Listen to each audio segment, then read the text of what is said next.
Hey, Holger.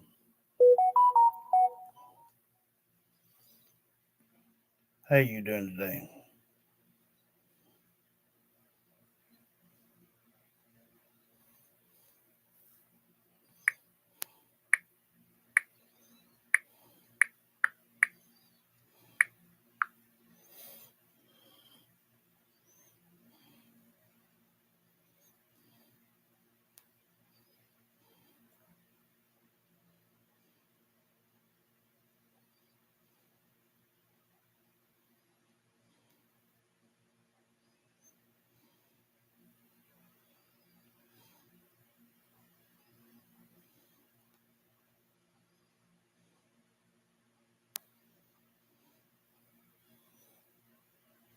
You doing okay?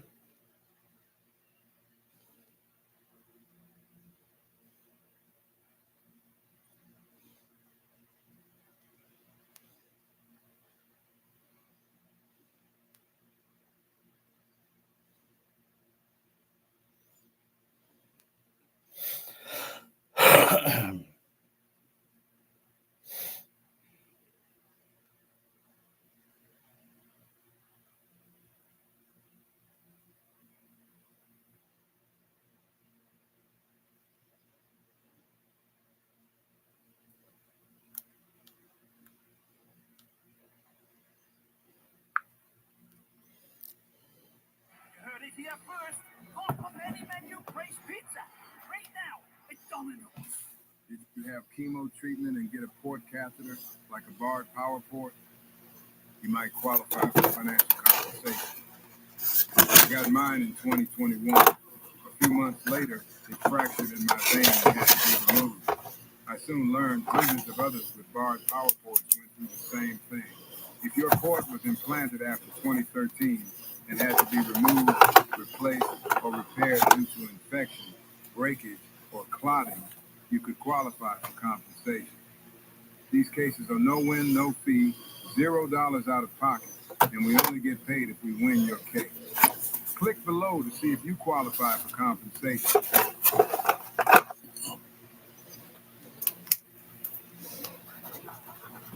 Was rocked as prosecutors talked about the couple allegedly cutting the baby from Rebecca Park's womb, leading to her death. We are digging into the latest details of the family's criminal past and alleged plan to hurt Rebecca. Welcome to Sidebar, presented by Law and Crime. I'm Jesse Weber. By the way, as you're watching this, okay, if you're in the content creation game, if you're putting things up on social media, have you ever wondered how we're able? It's so easy. You just visit opus.pro/sidebar. You sign up, you upload, and in minutes you have perfectly edited clips ready to go for TikTok, Shorts, Reels. Opus clip by a woman named Stephanie Park. She reportedly had very little contact with her biological mother, a woman named Courtney. For ideas and edit like a pro, so go to opus.pro/sidebar to create your videos today. And for this month, you can get 65% off of an annual plan. When we first told you about the discovery of 22-year-old Rebecca Park's body in a Michigan national forest earlier this week, we were all waiting for the other shoe to drop, right? Who was the killer of this young woman? She was due to give birth at any time. Where was the baby? Were the arrests of her sister, her fiance, were they connected to her disappearance in any way, her death? Was there something else at play? These were the questions we were asking. But I'll tell you what, right now, we are getting answers, potential answers, and they are dark. They are disturbing. I wish they weren't true. These are allegations at this point. But if true, it is a level of twisted that it's hard to imagine, okay? These moments leading up to Rebecca's demise. And now the question is, my gosh, how many of her own family members are potentially involved here? And I want to be clear about what this means and what it doesn't. So according to social media posts from family and friends, Rebecca spent time in the foster system growing up, and she was eventually adopted by a woman named Stephanie Park. She reportedly had very little contact with her biological mother, a woman named Courtney Bartholomew. That is until recently. You see, Rebecca was last seen in the Boone Township and Cadillac areas. These are rural parts of the state, about 200 miles northwest of Detroit on November 3rd. And according to Wexford County prosecutors, Courtney and her husband, Brad Bartholomew, so her stepdad, allegedly lured Rebecca to their home. And And the events that investigators say followed are the reason they are now facing a laundry list of felony charges. That's the update. According to the Detroit Free Press, Courtney and Brad each face charges of first-degree premeditated murder, felony murder,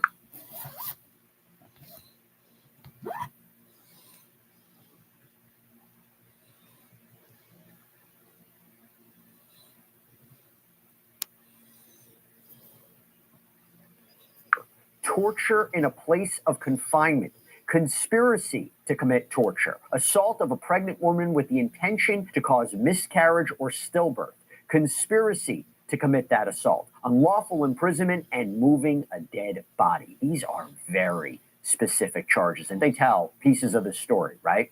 And I should also mention that that last count, the moving the dead body, is a misdemeanor. Now, they could face life in prison if they're convicted here, according to Cadillac News. To give you an idea about what we're talking about, according to the Michigan Department of Attorney General's press release, it is alleged that this mother and this stepfather lured Park to their home and, quote, allegedly tortured Park in an attempt to remove the unborn infant, resulting in the death of both. I'm going to stop right there because as we get into the charges, the outcomes, as we try to understand more about what may have happened to Rebecca in the last few hours of her life, how other family members could be connected to all of this, I want to welcome on criminal defense attorney and former prosecutor, Safa Robinson Ferrer. Safa, it's really good to see you. Thanks for taking the time. This is a huge development. This is a big development. The week has changed, okay? A lot has changed. What do you take away from those charges, the very specific charges that they're facing about what may have happened to Rebecca Park? The charges that these individuals face are very gruesome in nature. And I think what we've come to find out, at least thus far, without the discovery process proceeding as of yet, is that these individuals are alleged to have plotted and schemed in order to lure this woman to their home for the purposes of removing that child from her body. And so very gruesome, very disheartening, and ultimately those actions led to the death of that woman and that child. And so there are a lot of moving parts to this case, specifically because you have this woman's mother, biological mother, and stepfather, which is an odd faction in and of itself to do that to your child, despite whether or not she was put into foster care system or not. But that, and then there are other family members that also may have some involvement, particularly her sister. And so very sad case, very difficult case. And the facts here are pretty gruesome, to have to put forward, to grand jury and to prosecute and all of those sorts of things. So it's going to be interesting to see what the outcomes ultimately are here. But essentially she was killed while pregnant. She was killed while pregnant, right? And this is something that we suspected because there wasn't a lot of information about her body being found, the details of the body. And when that happens, you wonder what that scene might have looked like for a woman who was almost 40 weeks pregnant. I do think it's interesting they're charging her with felony and first-degree murder, right? Why do both? So one of the things that the prosecution is going to always do is they're going to overcharge and they're going to throw essentially the kitchen sink at these defendants with respect to their alleged conduct. Not only based on the information that we have, not only did they bring her to this location or have her come to this location, my guess, and as the facts sort of roll out throughout this prosecution, are going to be, in my opinion, that they had her there and that they probably tried to remove the fetus while she was alive, while she was awake. And that's where that torture aspect comes from. So they're going to charge these individuals with the murder, certainly because she's unfortunately no longer here. The torture aspect as well, because to do this or to try to extricate this unborn child while this woman is alive, much less, and ultimately causing the death of that child as well. And the other elements or the other offenses that they're ultimately going to be charged with. So the prosecution is always going to put forth as much as they can, especially a case of this nature where you have the murder of a woman and an unborn child. It's very sad, something that the government's going to want to send a message on. And to be clear, when they're saying premeditated murder, right? When they're saying conspiracy to commit torture, conspiracy to commit this assault, the intention to cause miscarriage or stillbirth, how are they going to prove that? How are they going to prove there was this criminal agreement, this criminal understanding to do this plan, this intent? Are there text messages? Is it just the state of the body that Rebecca was in? And by the way, we don't have more details about where the baby is. They're saying the baby's dead. We don't know more about the remains. But how are they going to prove what is the intent here? What was the planning here? What was the agreement? Absolutely. So with a conspiracy charge, you have to have two or more individuals that conspire to ultimately commit an act. So there's going to be some sort of evidence, or at least has been some sort of evidence that would establish that Mr. and Mrs. Bartholomew ultimately created this plan. Did they create this plan with more individuals? And it's a Rebecca Parker up close to Michigan up there in Cadillac. She had been taken and she was pregnant, and I reckon the sister and her feller, or her sister and brother, I don't know yet, took the baby from her while she was still alive, cut the baby out, and took the baby. I gotta back it up so I could get that last name or first name from them. So, the intention to cause miscarriage or stillbirth, how are they going to prove that? How are they going to prove there was this criminal agreement, this criminal understanding to do this plan, this intent? Are there text messages? Is it just the state of the body that Rebecca was in? And by the way, we don't have more details about where the baby is. They're saying the baby's dead. We don't know more about the remains. But how are they going to prove what is the intent here? What was the planning here? What was the agreement? Absolutely. So with a conspiracy charge, you have to have two or more individuals that conspire to ultimately commit an act. So there's going to be some sort of evidence, or at least has been some sort of evidence that would establish that Mr. and Mrs. Bartholomew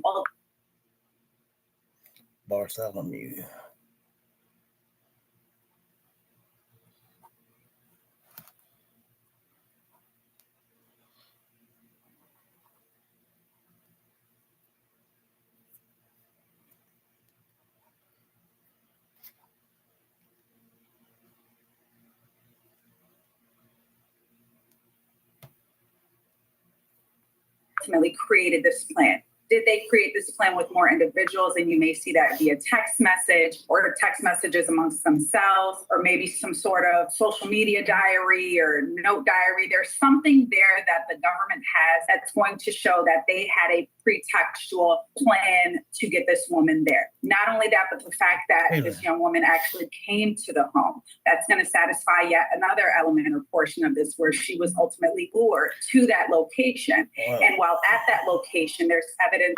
Well, she was kind of lured, I guess, a frenzy, with whoever, and went to some desolate place and grabbed her up and took her somewhere. And apparently, like I said, they cut her infant child out of her while alive. This is from Rebecca Parker, is who that was. And the last name of either the sister and brother or whoever that is Bart Alamew.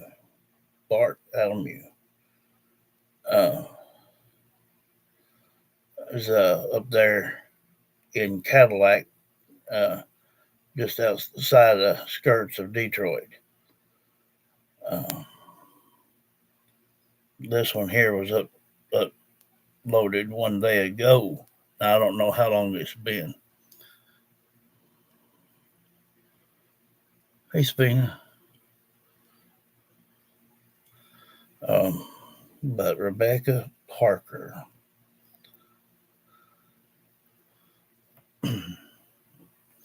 that they in fact did torture her, and that resulted in her death. So again, my guess is going to be that they tried to remove this unborn child from her body for whatever purpose or motive they had to even do that, which is sickening in and of itself, and ultimately caused the death of this woman. And then I think there's information of that her body was removed from that home and ultimately located in another area. So now we're also talking about concealment of a corpse, possible evidence tampering, and I know that there are some other family members that are charged here. So it's going to be interesting to see if they are charged in connection with that evidence tampering or concealment or anything of that nature, or if they were there. Yeah, I'm going to get to that as well.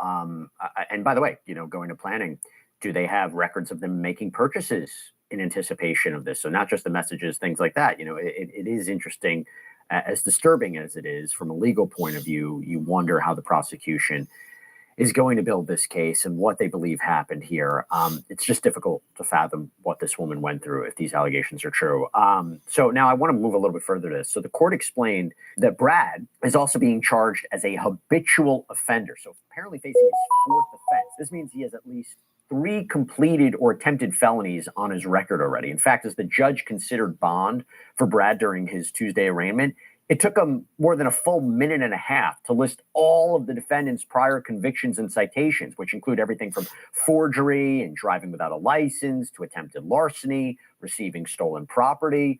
This is obviously a very different set of crimes that he's facing right now. The public defender who's representing Brad, who appeared virtually, said that he'd represented the defendant before, that he'd always complied with his bond conditions. The attorney also emphasized that Brad had never faced accusations as brutal as these in this case. Now, Safa, how does the court weigh that, right? On one hand, you look at the prior record, all of this, then you hear the attorney say, well, wait a minute. He's never been charged with something like this before. He's innocent until proven guilty. He's always complied in the past. Should he be granted pre-trial release? How does the judge weigh those two things?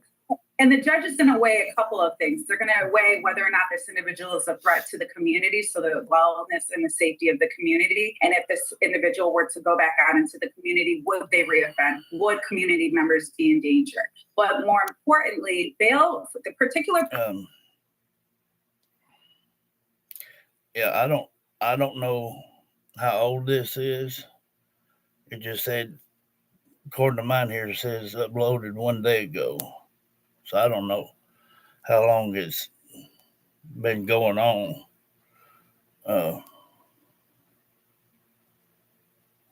But I guess whoever got wind of it here uploaded what they could of it.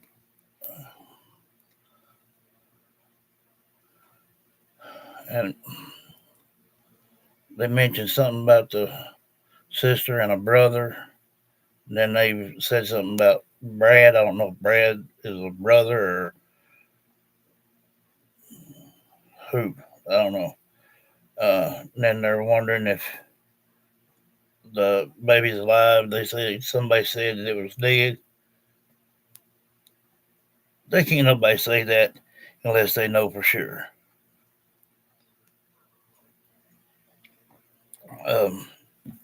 And they would have to lay eyes on the child to determine if death has occurred, or at least felt of the child.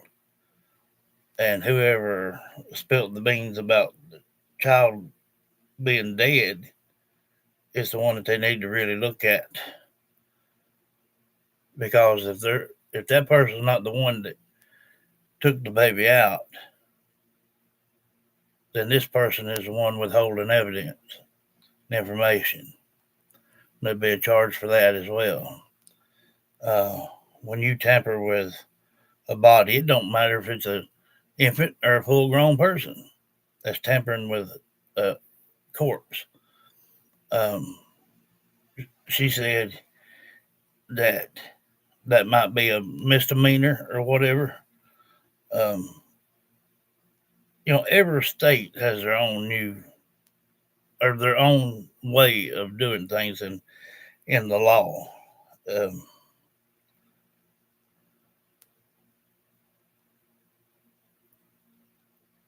I couldn't see this being very, very long ago, because something like that would have popped up around,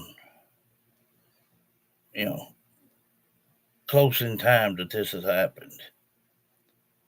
usually the first person that speaks out is either the guilty party or knows the evil party.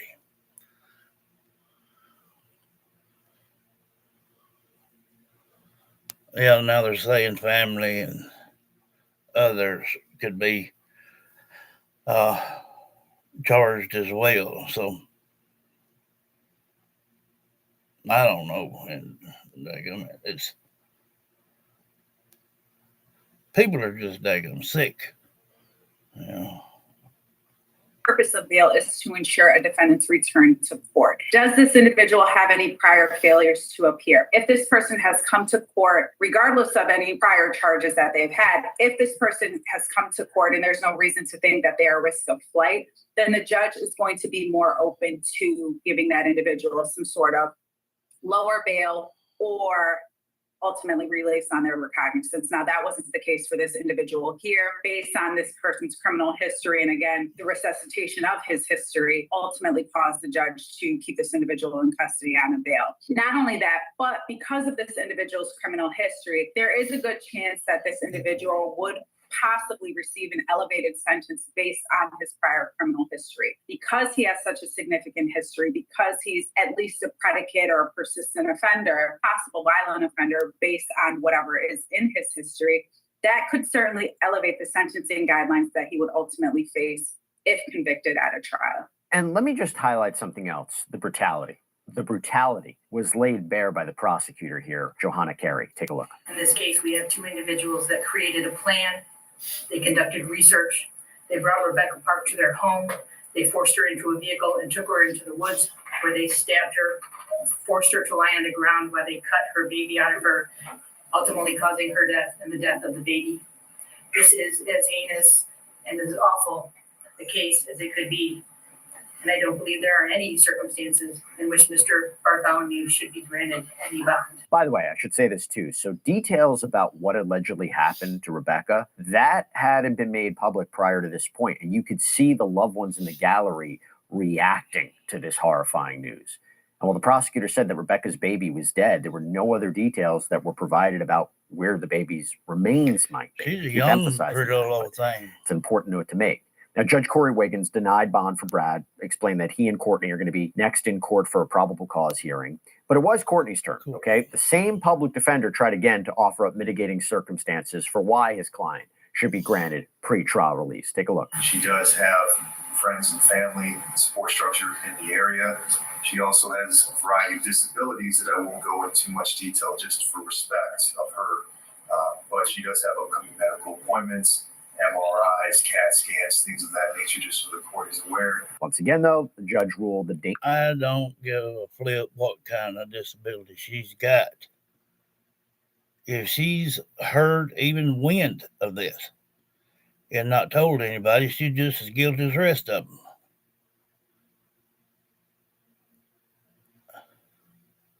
It'd be different if they were so incapacitated they couldn't speak or write. Because if you can't speak, you can always put pen to paper. If you can do it. I try to make light of this stuff. And of course, that's what lawyers are going to try to do. If people don't start standing up for these people,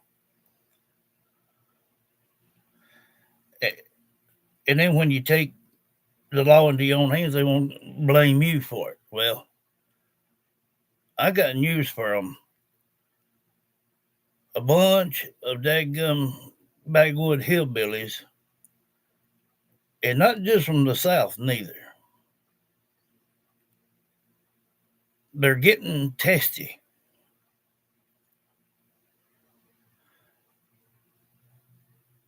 And it's soon fixing to get to where if there's any break-ins, thefts, even porch pirates, grabbing boxes off the front porch, they're fixing to start being shot.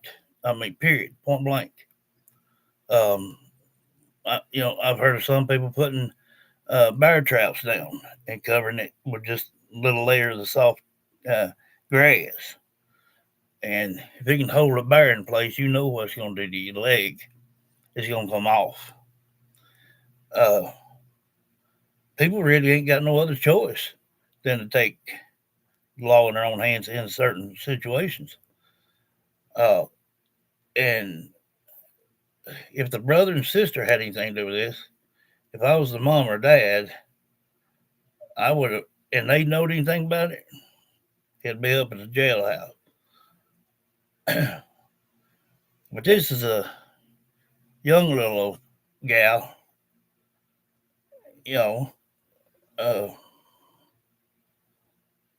I don't think, well, 40 weeks. I don't even know how much that is.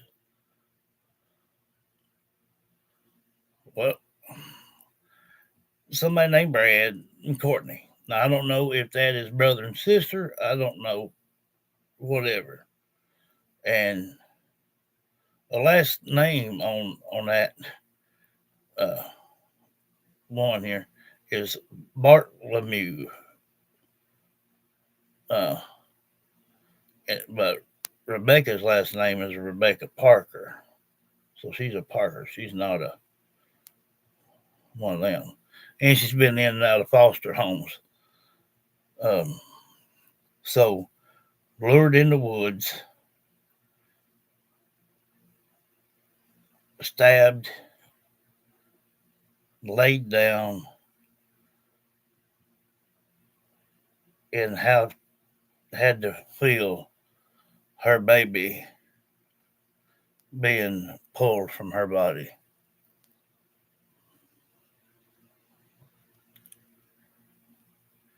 If we can connect with this Rebecca Parker here, that was up here in Cadillac. I don't know what little town that is, uh, just right outside of Detroit. Uh, she's gonna be pissed. Um, so we may hear some bad talking. I don't know, but I believe she's earned the right to if she wants to. So,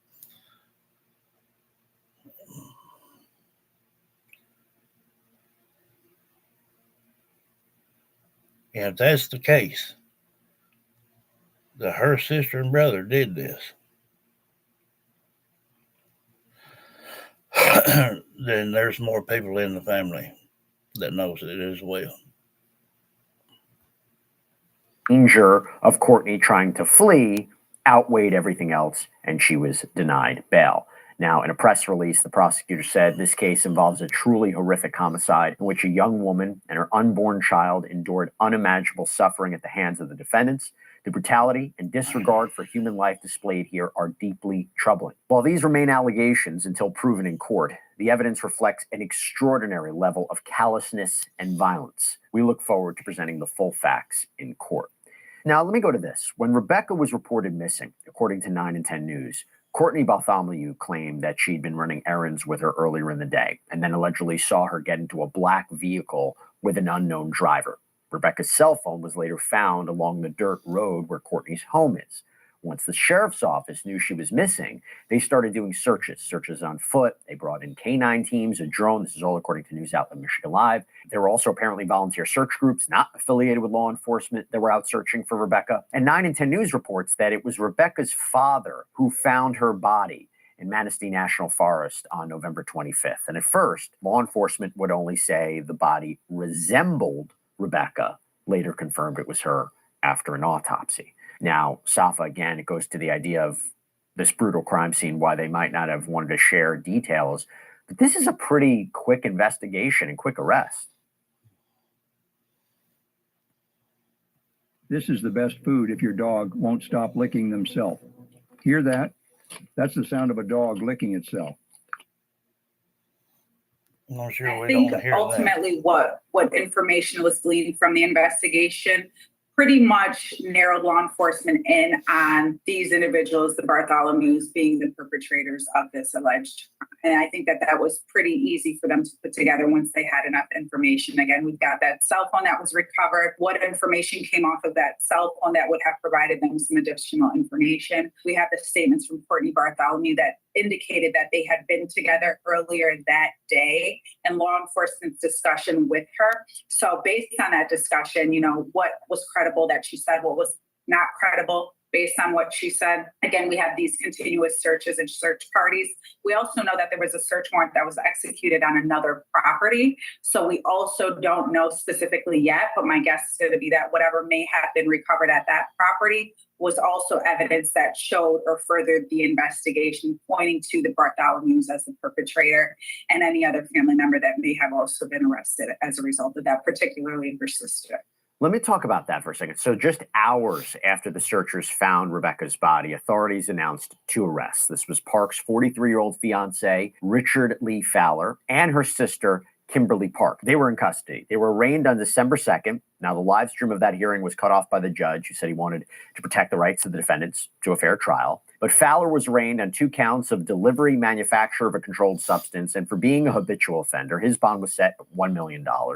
Kimberly was arraigned on charges of tampering with evidence, lying to police, and a false report of a felony. Her bond was set at $750,000, still a high amount. The Detroit Free Press got their hands on a felony complaint that was filed in Cadillac District Court, which claims that Kimberly lied to authorities, telling them Courtney and Brad hit Rebecca in the head, which allegedly caused a seizure before they took her body away. Safa, what do you make of this? What do you make of the apparent connection here between with this fiance and sister? So with respect to the fiance, it's going to be interesting here because what he's been charged with isn't necessarily anything that's specifically related to the crime or the murder of this young woman. So with respect to the sister here, she's got a number of charges that include tampering with evidence, lying to law enforcement and things of that nature, and filing a false report. So it's going to be interesting to see what the actual role was and to what extent was she involved. Notably here, she's not charged with conspiracy like the other 2, like the Bartholomews. So she does give testimony or evidence or, her statement to law enforcement, and that indicates that her sister was struck by Ms. Bartholomew. Whether or not that's true, that could be something that, based on the evidence and how the body was located, could be materially false. So that could be the basis for that filing a false statement. That's very possible here. We've also got that tampering charge where, again, if she was at that scene and ultimately helped to dispose of the body or dispose of any piece of evidence, that is where that charge would essentially come from. But she's got a charge there for lying to law enforcement and filing a false report. So there's something about that conversation that ultimately led law enforcement to believe that she was being untruthful. Whether or not that's to benefit her own self or to benefit the Bartholomews is going to be a question at this point. Whenever I see this, it does make me wonder, who's involved, who has information, and are they going to plead guilty and take some sort of deal to testify against the others? I think it might be difficult at this point to know if prosecutors would accept that and who has information about who and what a deal might even look like. Absolutely. And I think we can pretty much bet that the sister is going to ultimately probably testify against the Bartholomews. We can pretty much expect that whether she's going to receive a significant benefit is going to remain a question, but it's oftentimes in the prosecution's best interest for the strength of their case to begin flipping individuals or defendants against one another. And I think that the sister is going to be the easiest person to flip against the Bartholomews. Also, whether or not Courtney Bartholomew is going to flip against her husband or vice versa in terms of pointing the finger at one another for who actually was the one that committed the act that resulted in her death, or the petting or the individual acts that resulted in her death. There's also going to be a question of if one of them can argue they were under duress or they were being threatened or coerced to participate in this type of event. And so all of those things are going to factor in as this case continues to progress and you start to see defenses on the defendant's behalf. And let me also mention something else. There's another disturbing revelation. So we now know that both Richard Lee Fowler and Brad Bartholomew are convicted sex offenders. In fact, Michigan court records show that in 2023, Brad was arrested for failing to register and report in with law enforcement. He was sentenced in 2024 to 100 days in jail. We were able to locate both men on Michigan's sex offender registry. And according to the site, Fowler has sex crime convictions dating back to 2003, with at least one of them being directly connected to children. And Bartholomew's convictions involve possession of child sexual abuse material, criminal sexual conduct, Safa, real quick, is any of that going to play into the case? Generally speaking, it's not, but if the prosecution can get it in, they will. So oftentimes prior criminal convictions or prior bad acts are not allowed in a case to show that the defendant acted with propensity or in coordination with those prior charges. So if the court wants to essentially prevent information coming in that indicates, well, they were a criminal before, they did these things before, they must have done what they're alleged to have done in this particular case. And the court has to make a fine line determination as to what information may ultimately come in. There are certain exceptions to that rule, but generally speaking and overall, the sexual abuse or sexual assault allegations that were previously there, there's no basis for them to come in unless the prosecution makes an application, and there's a very fine line when those things can come in, and it's usually to ultimately weave in the narrative of what the prosecution's theory is, and I don't think that that's going to be the case here, especially considering how long ago those convictions were obtained. I've with many men in my life, and I always use this trick on them to make them fully firm. I'm talking.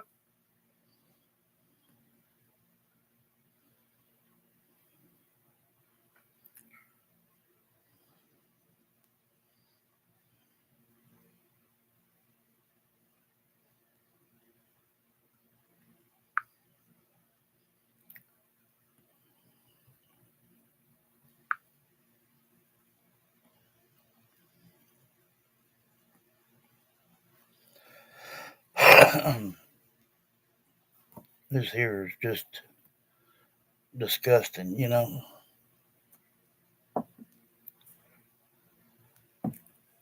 It's I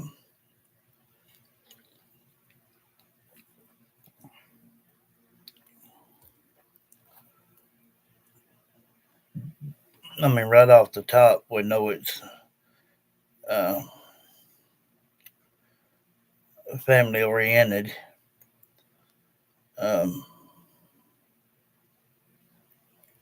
And even some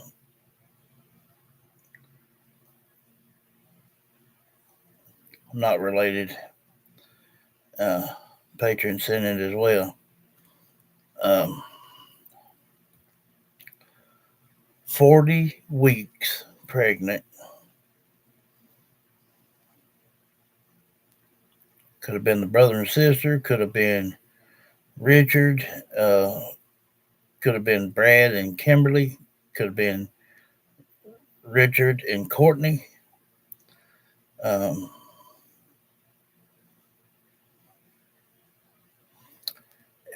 then, but she was lured to a place and then took her out into the woods. And that's where they did it. But from finding her in the woods down to father found her body. What kind of coincidence is that? If he didn't know, if he hadn't heard through the grapevine, yeah. If he didn't know something, why in the world would he been in the woods somewhere that just magically his daughter's body's there?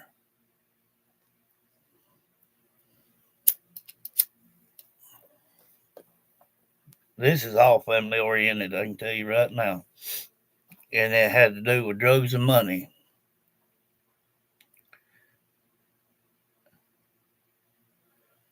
There's a whole lot of people in this family that know something. I don't care if I was the dumbest person on the face of this earth. There ain't nobody that could tell me that somebody lured Rebecca into a vehicle, drove away, taken out of the vehicle, dragged into the woods, stabbed her, laid her back, cut her belly open, took the infant baby out of her. And then all of a sudden, Dad's walking through the woods and finds his daughter's body. What's wrong with that picture? Said 40 weeks. That's what I jotted down there. But just what's wrong with that picture right there? Tell me how that would even be remotely an accident to run into her body.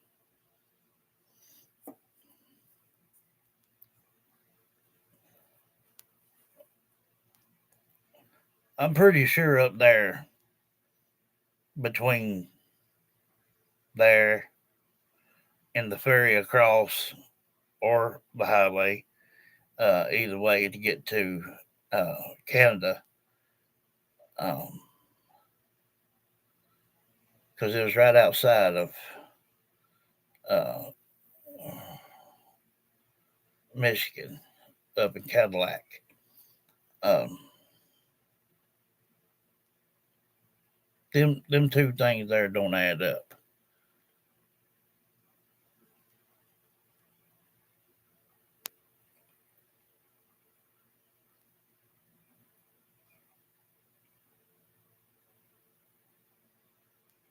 That, that don't make no sense. They don't need to just look at Richard, Courtney, Kimberly, Brad,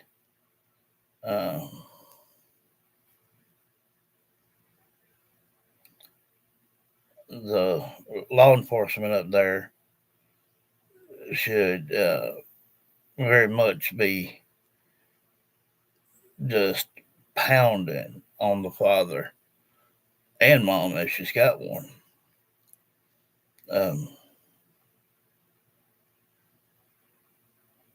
But by no accident, no, for no unearthly reason, should he be in the woods where his daughter was tortured and murdered. You just can't make that make sense.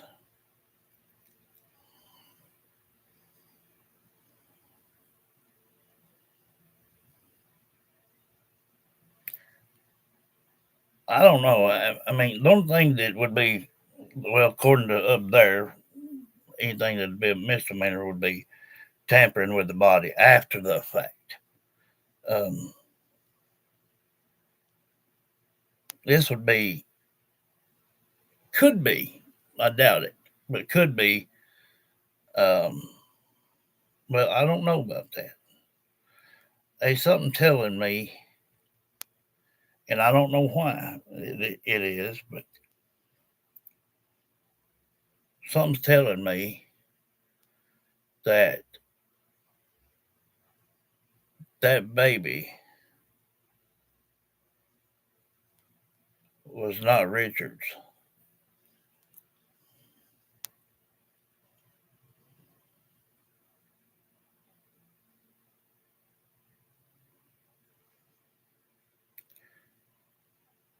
And they would be two other people here.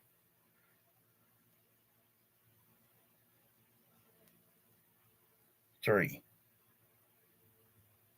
That it could possibly have been.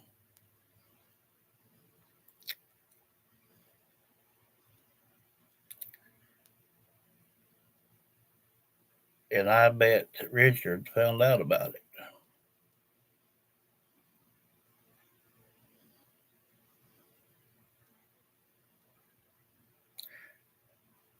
Well, for them, they said that hers up for 700,000 and set his up for $1 million. So they not getting out. I don't know when they'll take this to trial. They want to gather all the information they can, but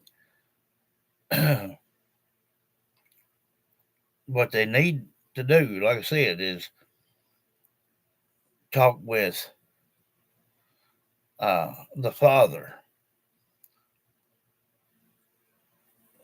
This wasn't coincidence that he's up in a place of forest. I'm sure there's plenty of wooded area around all up in there. But for him to just accidentally stumble upon his daughter's remain, that dog won't hunt. They need to hound the piss out of him.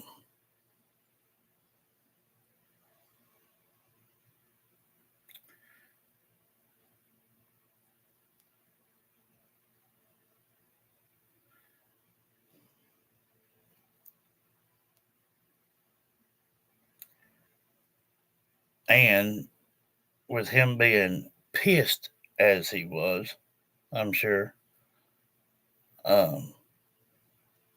there could have been some discussion amongst the family to say, no, it's just something that could have happened. Uh, Richard say, well, it's not mine. I don't want it, whatnot. And somebody might have made the comment, well, let her have it and sell it, or take it and sell it.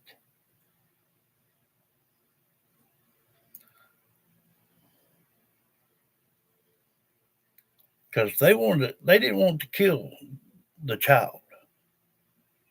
If they did, they would have stabbed her all over her body, plus her stomach and everything else, and left her and the baby there. They need to really stop and think about this. They didn't want to hurt the baby.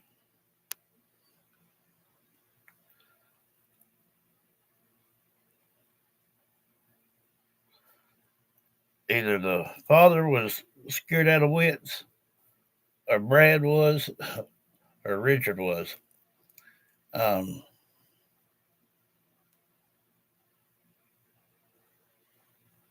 Because I'd never about put anything on it that baby was not Richard's.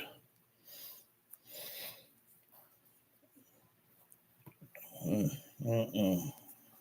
don't know.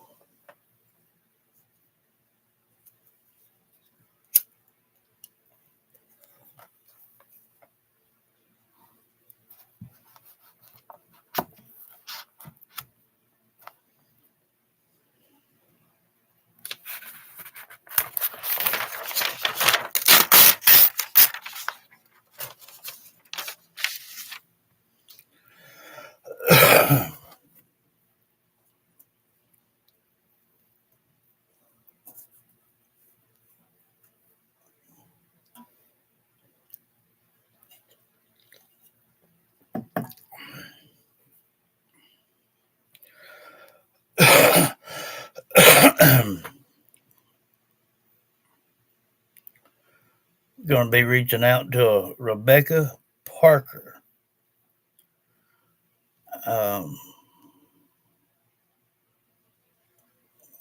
Was last up in Cadillac, right outside of Michigan, Detroit. Rebecca Parker. So if anyone knows or knows of Rebecca Parker, turn her energy toward me. Gonna need some help on this one.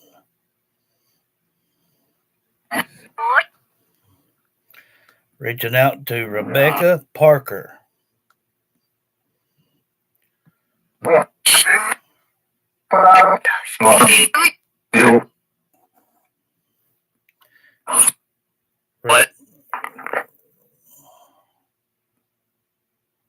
Rebecca Parker.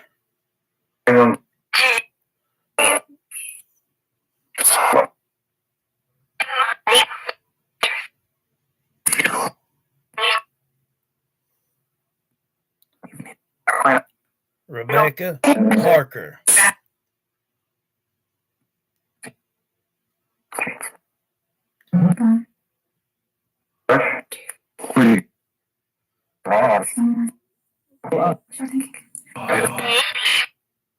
Yes, Summer, they took the baby. Summer, don't. You need to play or something, Summer. Rebecca Parker. If you can hear me, turn your energy toward me.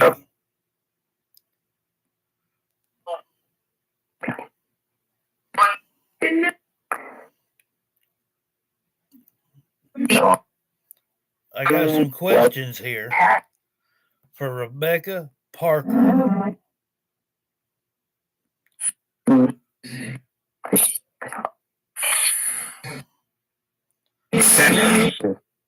Wait. Rebecca Parker.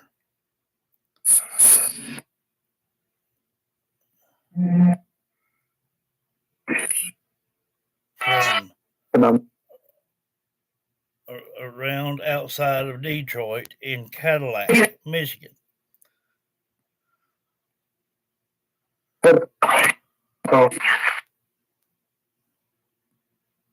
Rebecca Parker.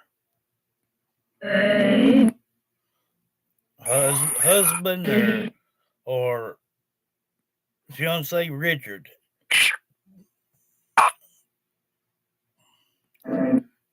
Rebecca Parker. Rebecca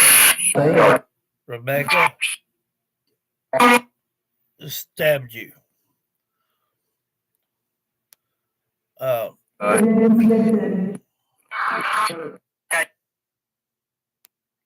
Wait, no, slow down. Rebecca Parker, can you tell me what happened and who did this? Who took your baby? Rebecca Parker.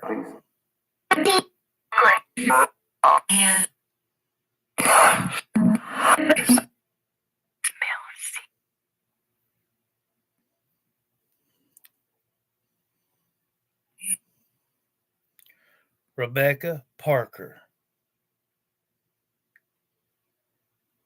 You were murdered and had your child removed from your body. Turn your energy toward me. Use my energy as well. Bart's out of me.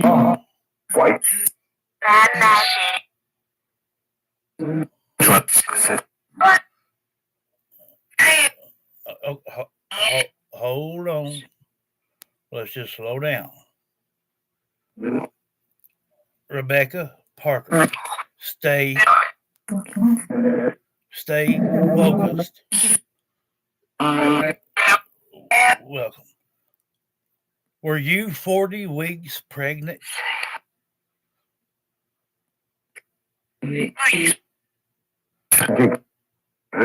Rebecca Parker, were you 40 weeks pregnant?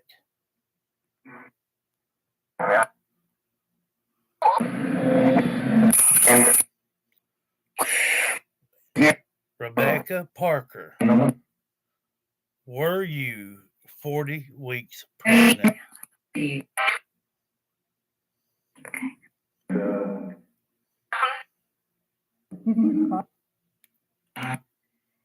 Rebecca Parker, stay focused.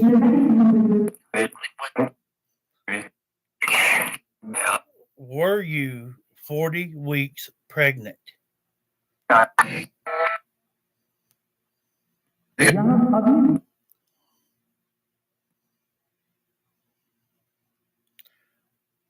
Rebecca Parker. You were murdered and your child was taken from your body.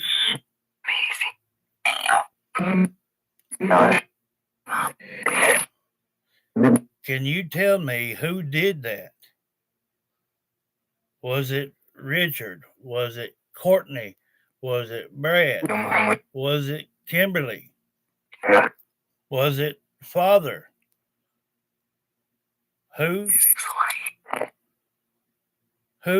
took your baby? Rebecca Parker. Focus here. Hear me.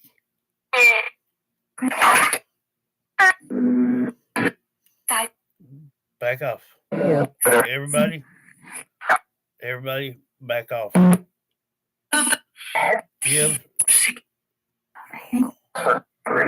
Wait. Don't show some respect here.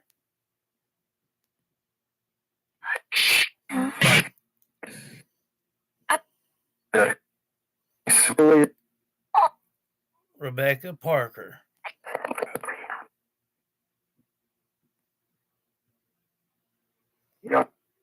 You think what?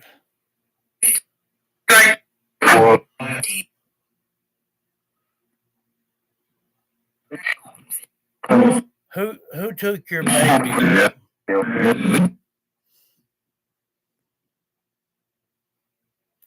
Did Brad take your baby?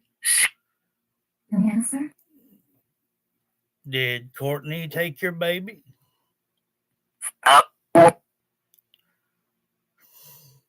Did Kimberly cut out your baby?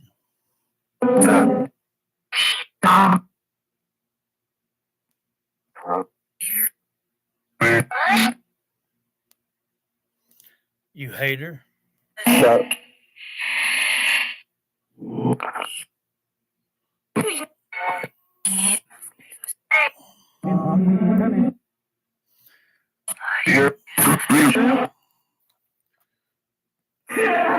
Rebecca Parker, listen to me. I'm JD, and I'm here to give you a voice. And you could get justice if you talk to me. Everybody else back off. I'm listening for this new voice that yes, that's how you passed. Yes, it is gross, but hold on. Wait, guys, don't override her. Let her have her chance to speak. Have a way at it. Did Richard have anything to do with this? Rebecca Parker.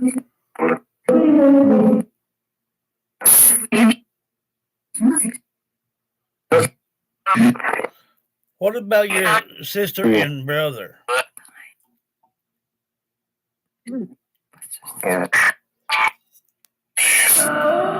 You said they are lying. Who's lying?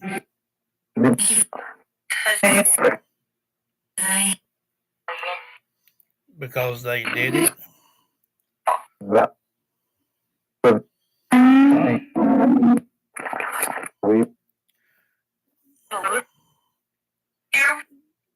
Rebecca Parker. Do you know this person by Bartholomew? Kim? Are you talking about Kimberly?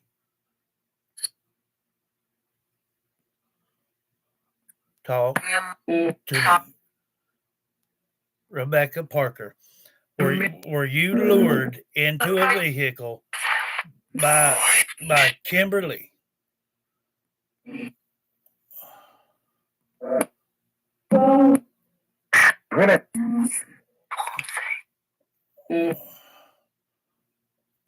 were you lured or taken in a vehicle by Kimberly?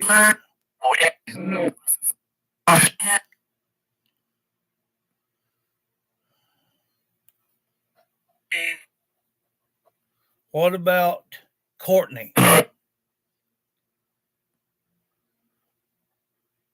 Did Courtney have anything to do with taking your child out of your body?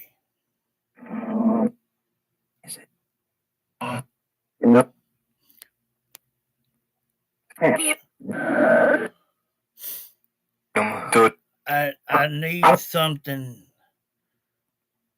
to be corroborated here. You say yeah on Kimberly or Kim.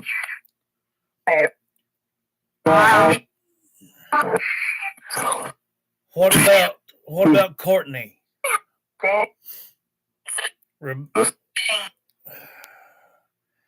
Don't say that word infant to me again. Rebecca Parker. Listen to me, honey. Did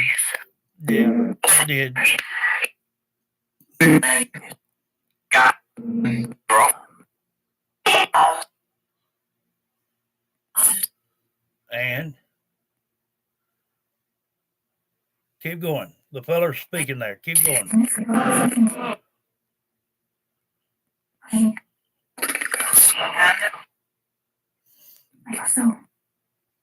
Why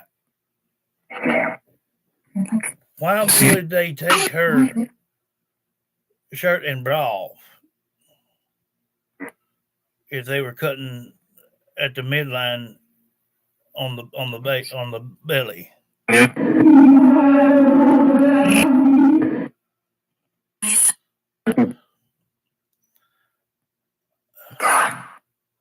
Rebecca Parker. Rebecca. Listen to me. Rebecca Parker.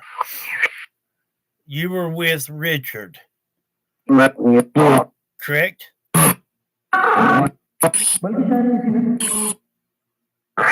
Wait.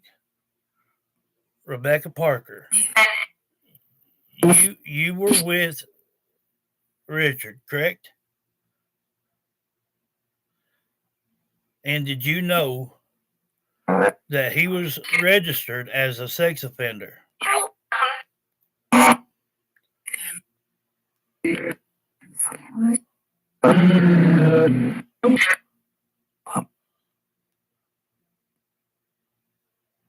You figured he would. Yeah.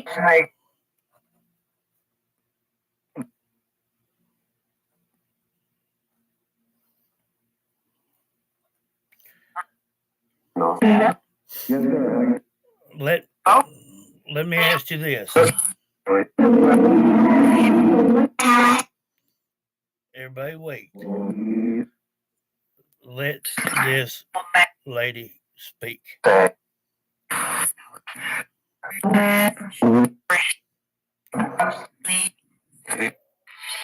Rebecca Parker, do you think that Richard had someone do this to you? Kimberly.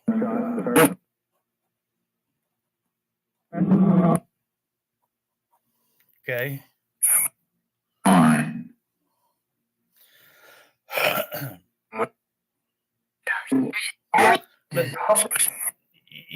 Yes, on belly. Let me ask you this right here. Okay. All right.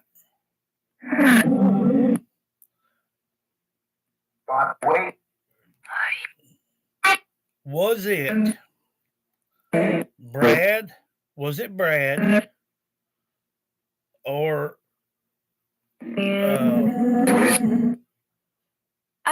Brad or Richard that drug you out into the woods?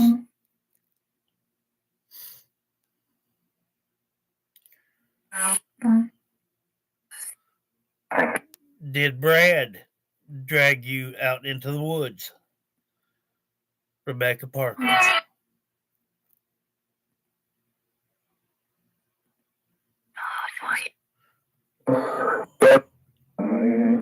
Did Richard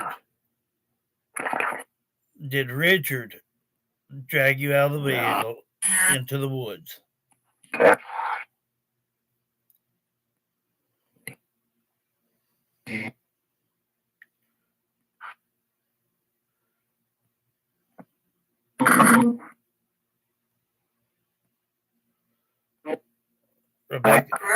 Rebecca, this will help you in many, many ways.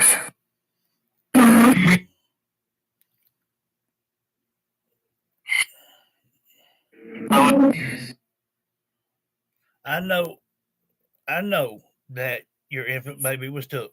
We don't need to say that.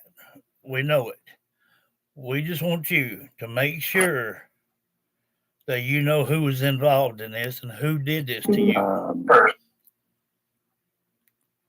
Because we've got names of Richard. It's true. Okay. That. But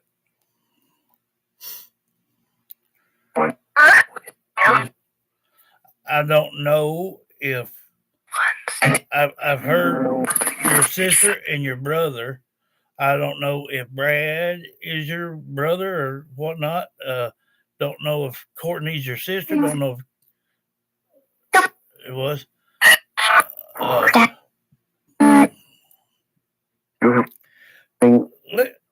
Let me ask you this here, Rebecca. See if you can answer this for me, because it don't make sense to me neither. But I want to see what you think. Rebecca Parker.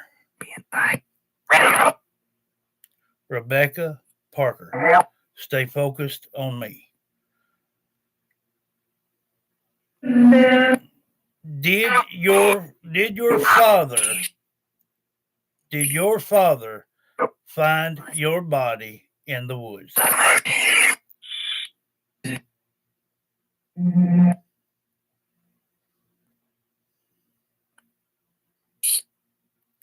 Rebecca Parker, did your father find your body in the woods?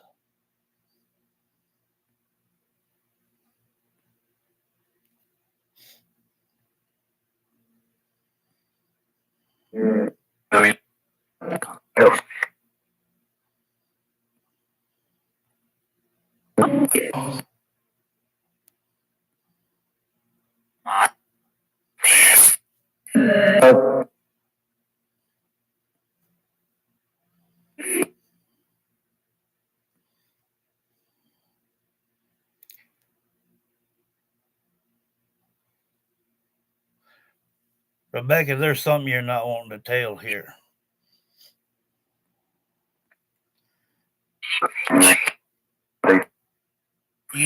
It don't make no difference who they are to you, Rebecca. This was wrong. It costed you your life, and it liable to cause this baby's life.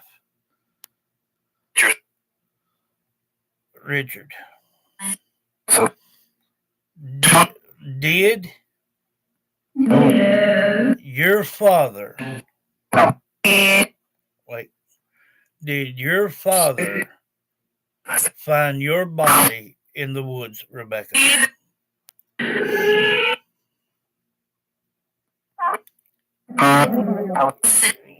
Was Richard the one that told about your body being in the woods?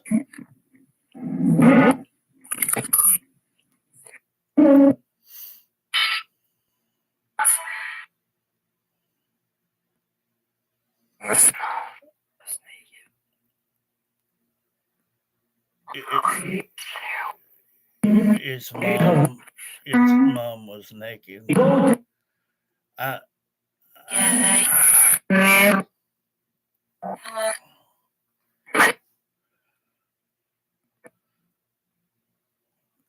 damn it.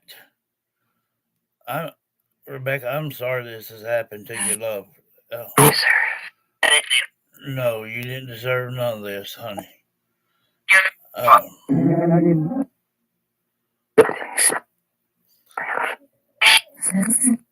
Does Brad have anything to do with any of this, Rebecca?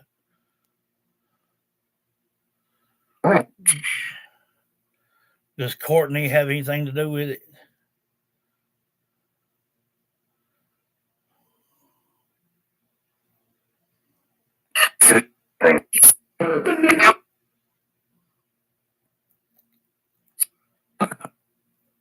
Did your infant baby you was fixing to give birth to, was it Richard's or was it someone else's?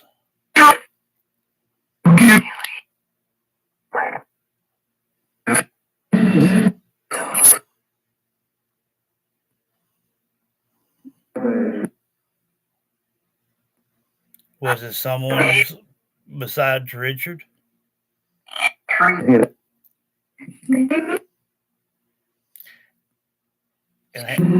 look, hey, it happens.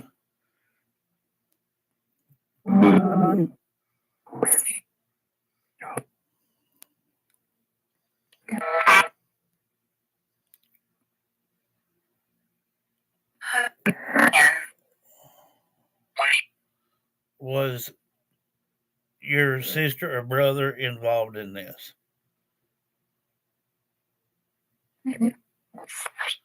They knew.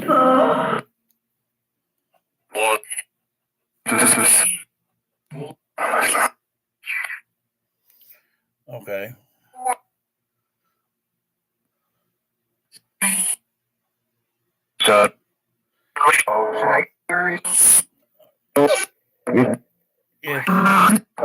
If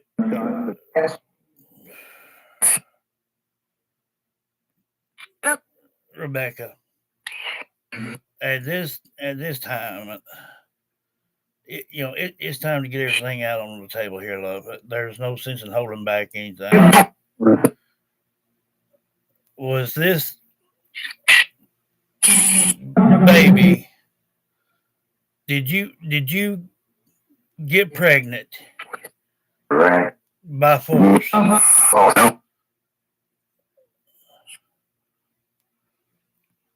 Try not to whisper. I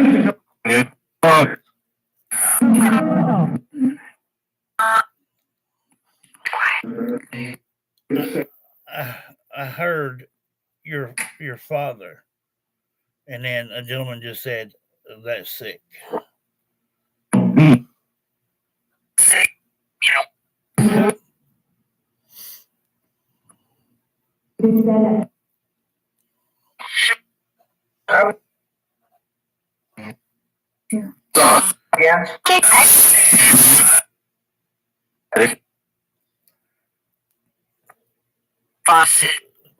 So basically, they all knew about it. They all knew about it.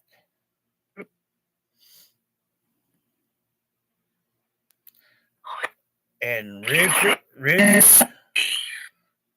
Richard, Brad, Courtney, Kimberly, your father, they knew all about it.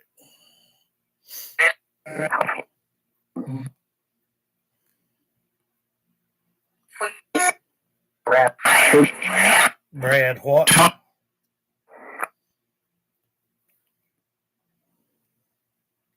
What about Brad?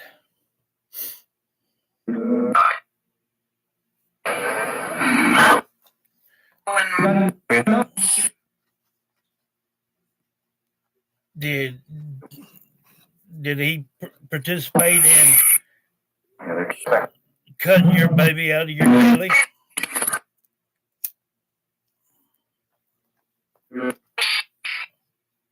Who cut the baby out of your belly, Rebecca?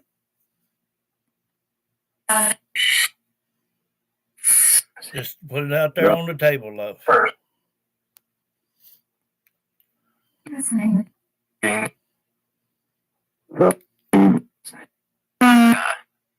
Did Richard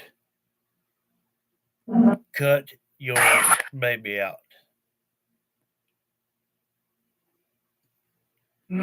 Did Brad cut your baby out?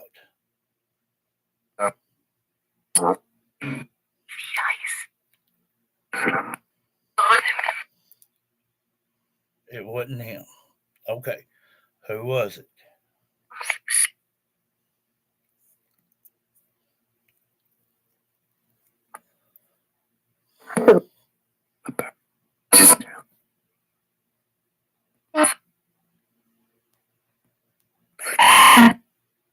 God.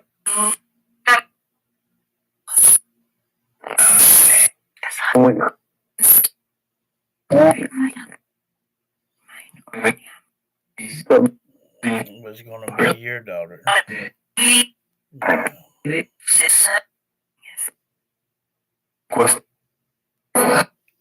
C-section, yeah. I know you didn't get to deliver.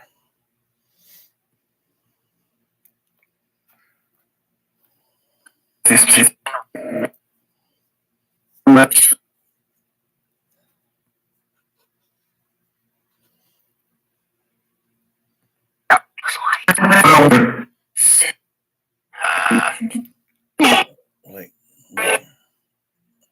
Rebecca Parker. Tell me, and try not to whisper.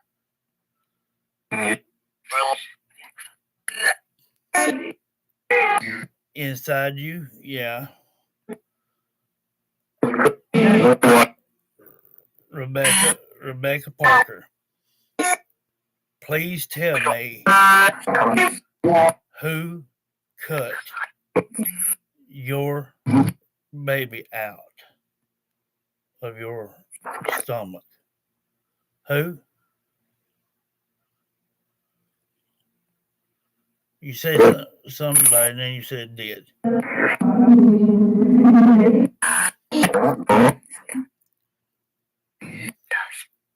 Stay focused here, Rebecca Parker.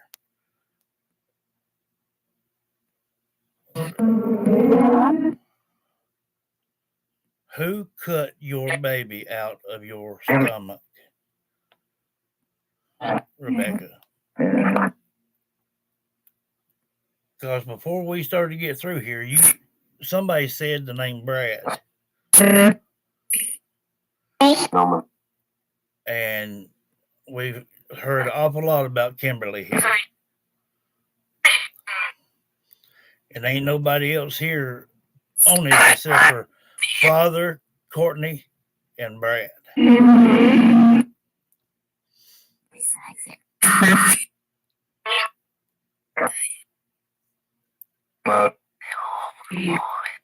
They all know it. I understand. Do you think Richard set this up, or do you think your father set this up?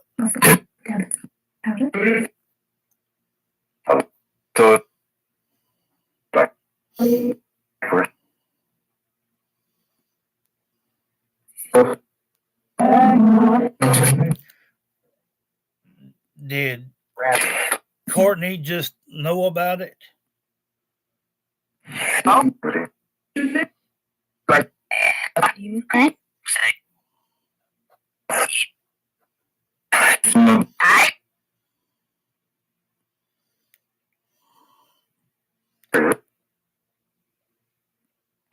Is Bartholomew, is that Kimberly's last name?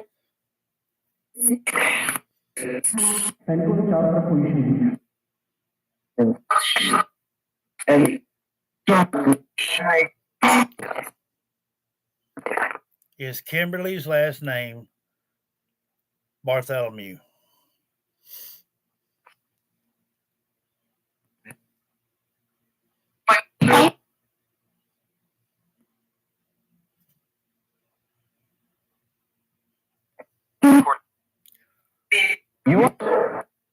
I don't like it when y'all go quiet because you're trying to have to think about what you want to say.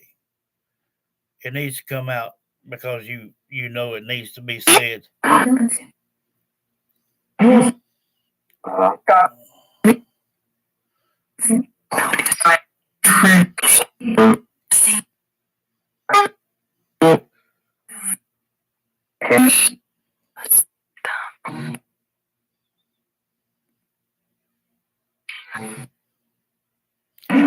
I understand it was almost time.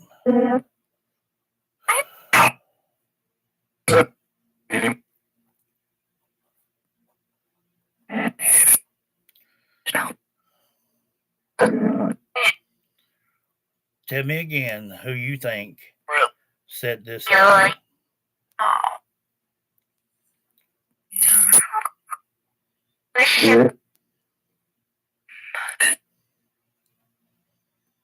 Could your brother have set this up? Could your sister have set this up? Or do you think it was Richard? Or your father?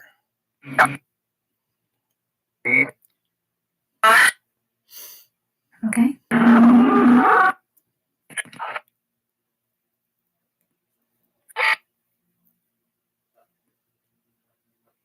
Okay.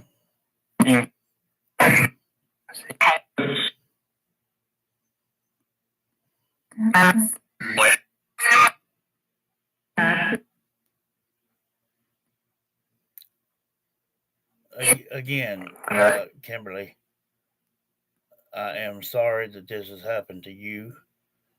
No, you didn't deserve it. I know from your stomach, love.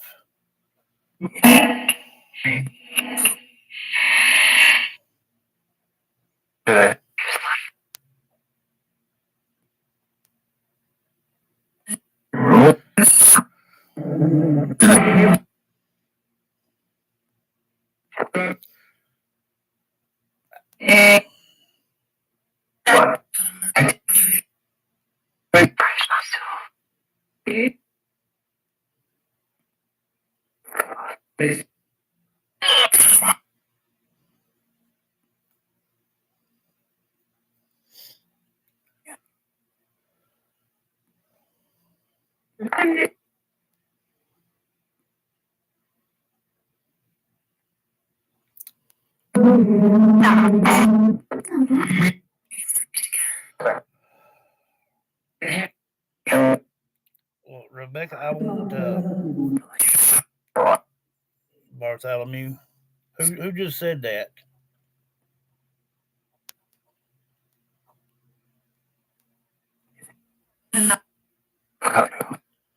Who just said that name? I heard it. Bartholomew or whatever.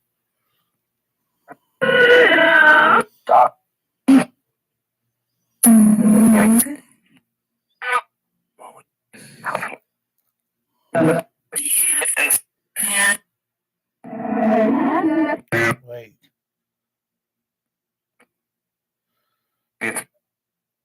I'm not going to drag you back to the woods, Rebecca. I just needed for you to say these things. That way it can get out to the public eyes and ears, and they can handle it however they want to.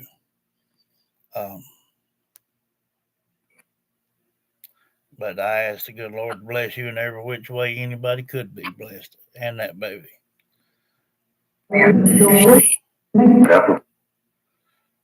So thank you for speaking with me, Rebecca. Well,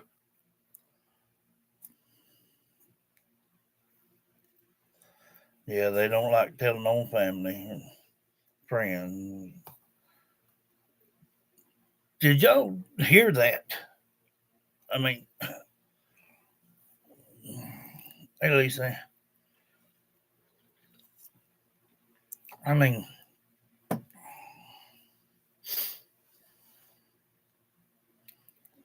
during listening to it, we got uh, brother and sis. I don't know which one's which. Richard, which was a husband or boyfriend or whatever. He was a sex offender. Some guy named Brad. He was a sex offender. Courtney and Kimberly.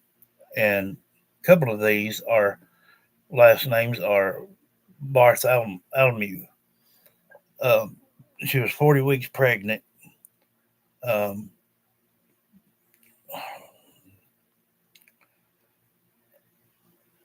she said some very, very heartbreaking things here. Um, and I knew right off the top when I asked, "Did your father find your body in the woods?" It went quiet. It went totally quiet. The only reason that her father was standing next to her body is because Richard, Brad, or Kimberly told him that she'd been taken care of. And then he went to that spot where they told him. And then that's when the 911 call was made. Because there's no coincidence that he would have been walking around off somewhere where they took her, not knowing anything. That ain't no coincidence. And then, they took her baby while she was alive and then was stabbing her, probably on the back and everywhere else to get her on the ground. And yeah, he would. Uh, Kimberly, it's true. They knew. They all knew. Yep. Father. He did it. Brad. Somebody said Brad. Yeah. It was almost time. And see, she knows that. She knowed that it was almost time to deliver. And then she said that. She said, uh, took from my stomach. Um,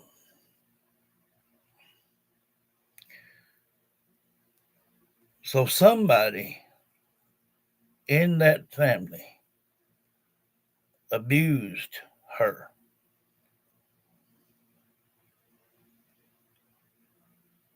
Because apparently that baby was not Richard's. Hey, Donna. Um,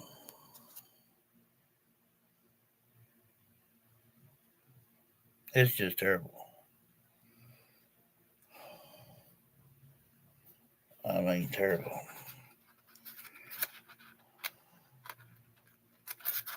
I hate situations like this. And you can even tell in her voice that uh, she was whining, you know, about the baby. Um, the guy started talking about taking the baby out, and I wanted him to hush. Um, No, they took the baby. Um, they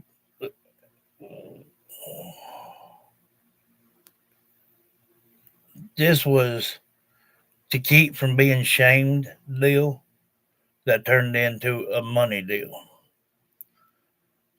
This baby did not belong to her husband or boyfriend, whatever he was, Richard, to her.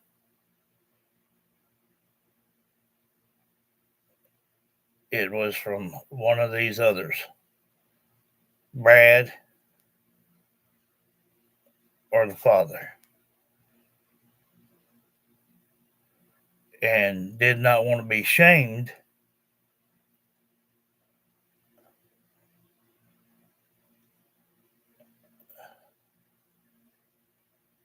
because they knew it was almost right down to the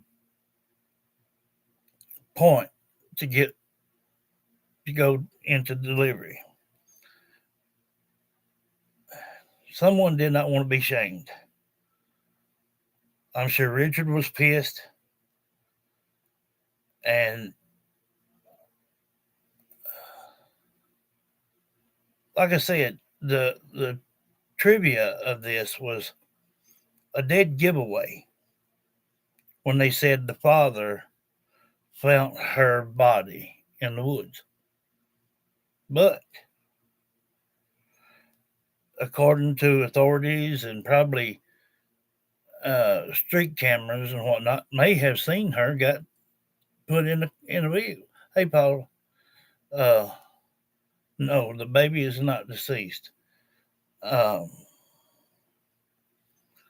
uh, so let me say this again. Uh, you doing okay, Paula? um, Rebecca Parker was with Richard.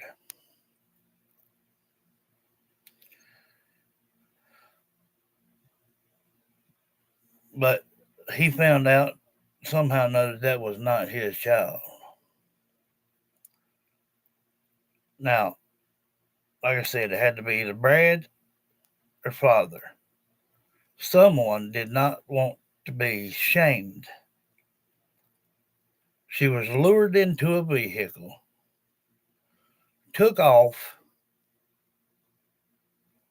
took out the vehicle in the woods, stabbed. Okay. Then when she laid down, they took and cut her belly open and took her baby. Um, so I believe every one of these knew all about it. And remind you, she was 40 weeks pregnant. To keep from any shame, they could have said, look, hey, let's look on the dark web. Um, you know, all they would have to do is post something about a child, and that'd be it.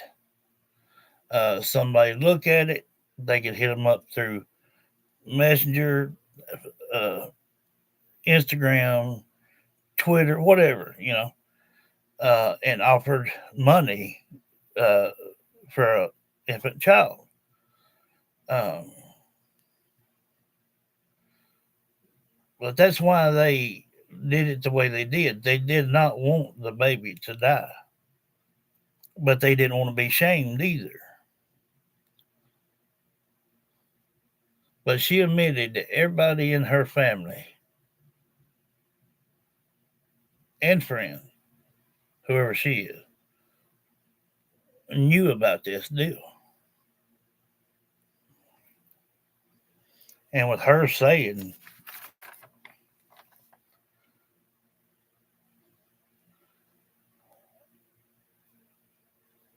father, and then from my stomach. and then Bartholomew. Um,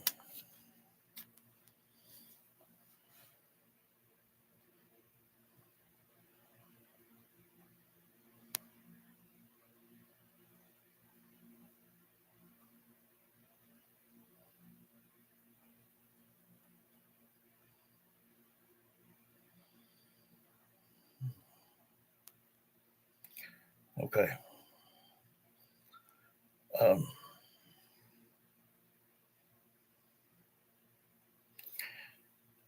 this is one that the ones that's just jumped on. You might want to go back and watch. Um,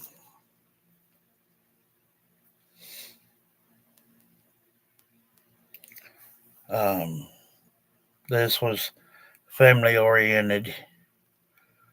Um,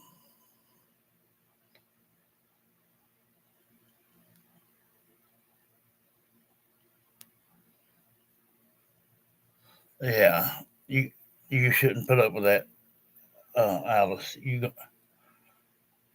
I mean,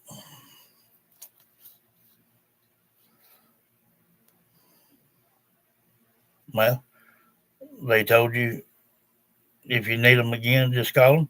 Well, if he acts ignorant again, not just running off, but just acting ignorant, pick up the phone and call him again. They come back, they'll take him, and at least he'll be, in good hands somewhere.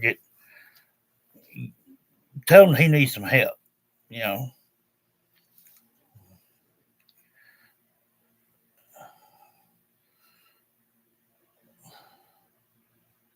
But either way this goes right here, these people knew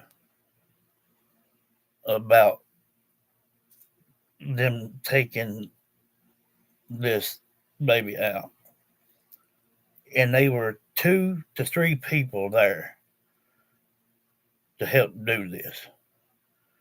I would say probably 2. And then when they come back, you know, and could have told the father everything's done like that. And they may have told him exactly where she was. And that's how come him to go and be able to find her. I mean, come and see it's going a long way people use it. But they were, like I said, there's no way that's a coincidence or by luck or nothing like that for him to go and look for that for his daughter.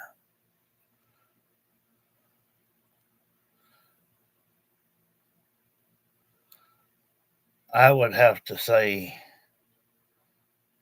the father's guilty, Richard's guilty, Courtney's guilty, Kimberly's guilty, Brad's uh, guilty, and anybody else inside that immediate family is guilty of knowing and plotting this horrible, horrible act that took the life of a pretty young lady like this here. And apparently, she knew what it was going to be.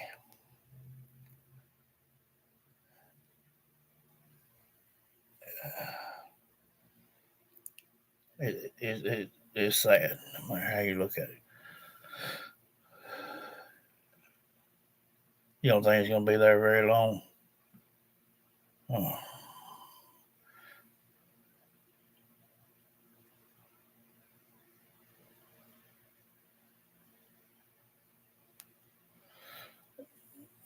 Yeah, I know.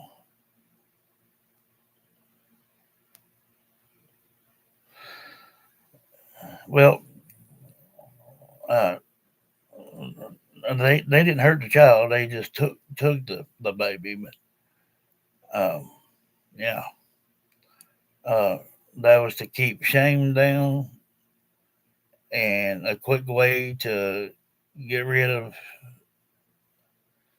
any traces of anything. Uh, yeah. Um,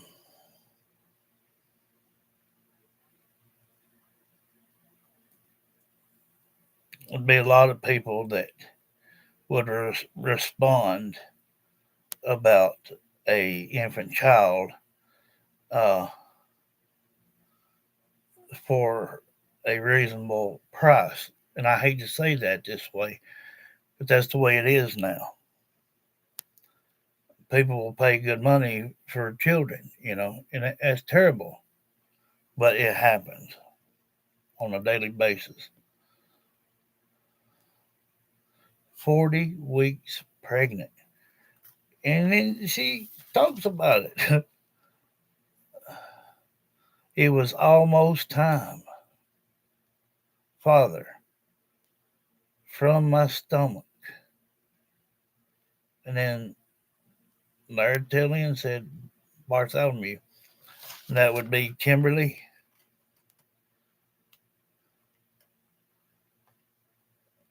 And probably Brad, yeah. But when they said the father found the body of his daughter, no. No, that was a set up deal.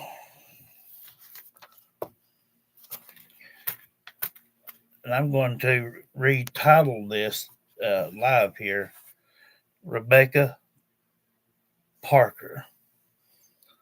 So if y'all want to go back and watch it and whatnot, that's what you can look for. I'm going to go ahead and get off here, guys. I love every one of you. She don't get off till 9 tonight, so it'll probably be 10 or 10:30 or something like that before we can come back on. But anyhow, thank you guys for being here. Love every one of you. See you tonight.